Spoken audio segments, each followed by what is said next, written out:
sa mga bagay sa hilig ng laman.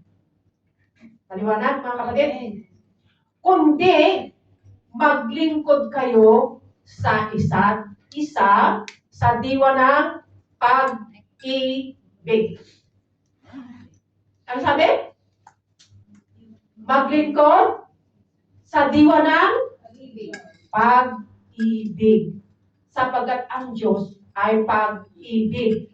Tayo'y inibig ng Diyos na tayo ay makasalanan. At inalis niya yung ating mga kasalanan dahil mahal niya tayo.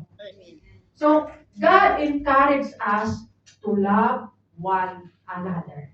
Amen. As we serve God. Amen. Okay. Sapagkat ang buong kautusan ay nauuwi sa isang pangungusap. Ibigin mo ang iyong kapwa gaya ng pag-ibig mo sa iyong sarili. Ngunit kung kayo'y magkakagatan at nagsasakbalang parang hayop, mauubos po tayo. Amen. So kahit sa bahay, mga kapatid, sa bahay natin, okay, sa bahay muna natin ha, pag hindi magkakasundo ang ama at ina, kapatid at magkakapatid, anong mangyayari? Ihiwalay. Magulo. May kanya-kanyang prinsipyo, may kanya-kanyang gusto, may kanya-kanyang ano. So, magulo, walang kaayusan. Maliwanag po? Amen. Walang kaayusan ang isang bahay na walang pag-ibig at hindi nag-uunawaan, hindi nagkakasundo. Ano mangyayari? Of course, kung ayaw mo ng magulo, lalayas ka. Amen? Ano mangyayari? Sa bahay, walang naiwan. Ubos. So, sabi ng Panginoon, si Paul, he encouraged us to love one another as we serve God. Hello? Amen. Amen. So, kailangan po isipin po natin yung pag-ibig ni Lord. Kasi nga tayo, halimbawa tayo mga kapatid, inibig tayo ni Lord. Okay, kung inisip ni Lord, yung ugali mo, yung gusto mo, hindi niya tayo minahal. Tama? Kung tayo mga kapatid, dito, sa ministry, kung iisipin natin yung gusto ng bawat isa, yung ugali ng bawat isa, syempre ayaw ko din. Hello? Amen. Pero, kung yung pag-ibig ni Kristo sa ating puso ay mamagitan, lahat tayo magmamahalan. At hindi natin mamahalin yung kanyang ugali, kundi kung sabi niya, bilang kapatid kay Kristo. Amen. Kasi hindi naman yung ugali niya ang mamahalin mo eh. Hindi Amen. naman yung ugali mo ang kaya yung bilang kapatid kay Kristo. Kung gaano minahal siya ng Panginoon, mamahalin din natin kahit sino siya. Amen. Amen? So, it is, sabi niya, it is absolutely clear that God has called you to a free life. Just make sure that you don't use your freedom. Amen? Your freedom to do what you want to do. Amen. Amen? Huwag mong gamitin yung freedom na gamitin mo kung ano yung gusto mo and destroy that freedom that comes from the Lord. Amen. Tama? Kasi pag ginawa natin yung freedom na yon at gamitin natin sa mga hilig ng laman, parang you are destroying the freedom that God is giving to you. Sinisira mo yun. Kasi God is giving you the free, and yet you use the free for your own flesh, for your own pleasure, for your own. Diba sinisira mo yun? Dapat gamitin mo yan in serving one another. Amen. It is God giving you the opportunity to serve God, to love one another. Amen. And that is the opportunity. Amen. Na ibinigay ni Lord sa atin. Amen? Mga kapatid, Amen. to serve one another in love.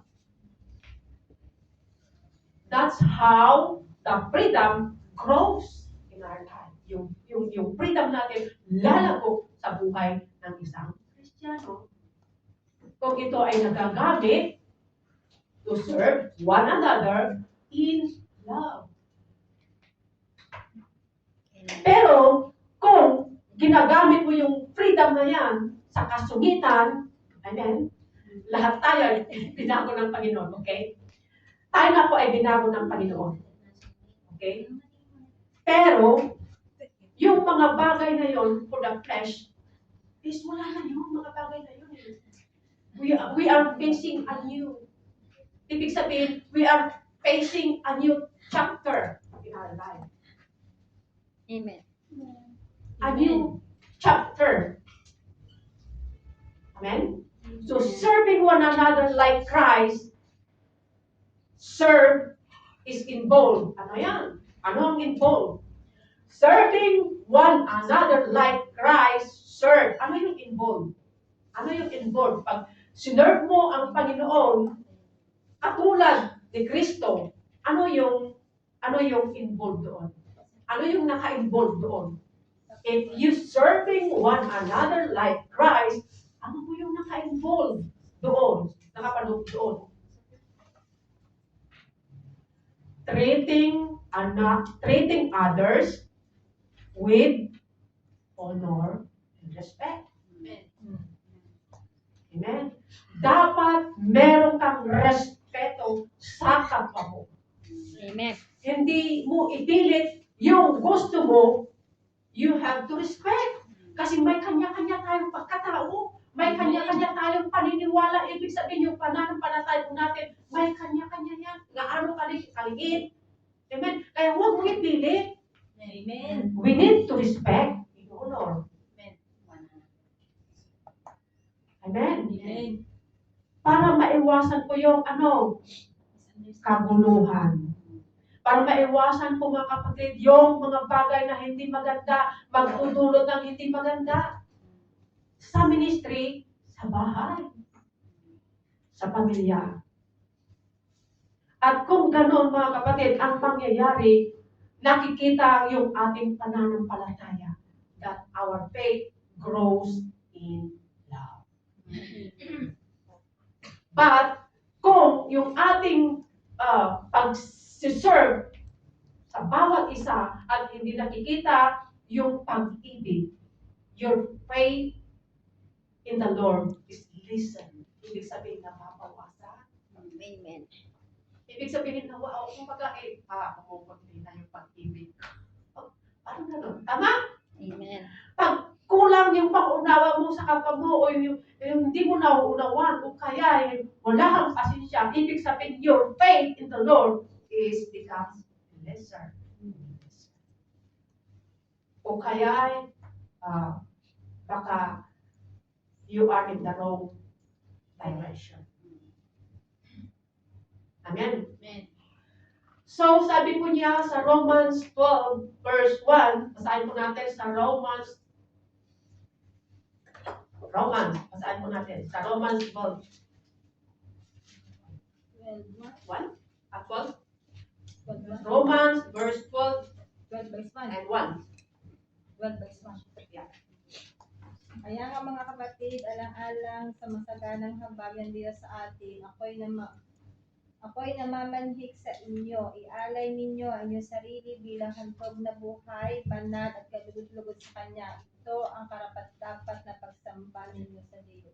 Amen. Ang pagsamba na karapat-dapat sa ating Diyos is we give our life completely, Amen.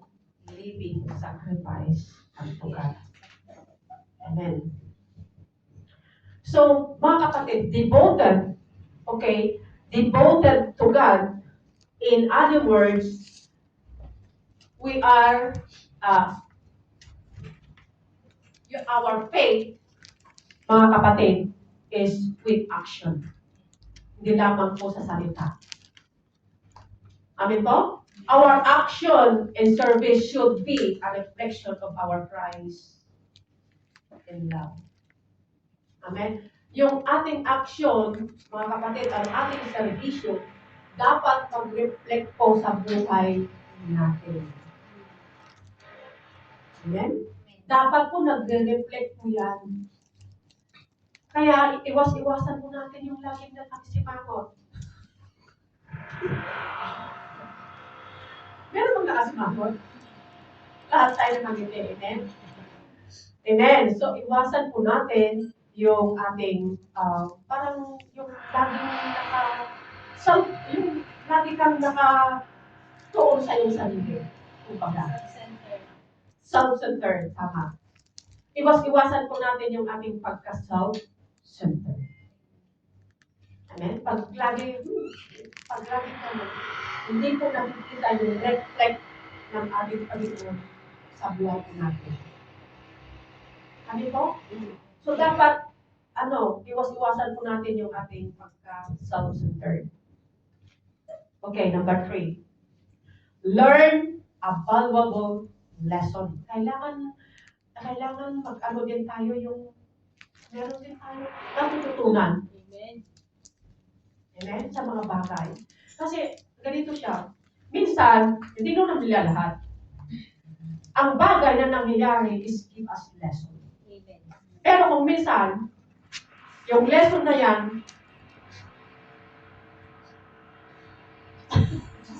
yun pa yung mga hindi bagay na pinagkakaunawaan. Instead na kukuha tayo ng mga lesson, hindi. Nagiging awan-awan minsan. Tama? Amen. Kailangan natin meron tayong natututunan sa mga bagay. Amen? Learn a valuable life lesson. So serving help you grow in gratitude. Kailangan din matututunan po natin sa pagsisilbi, mga kapatid. Tutulungan niya tayo kung paano po tayo maging gratitude sa pagpasalamat. Amen? Amen. Mapagpasalamat. Rather than comparing yourself to everyone.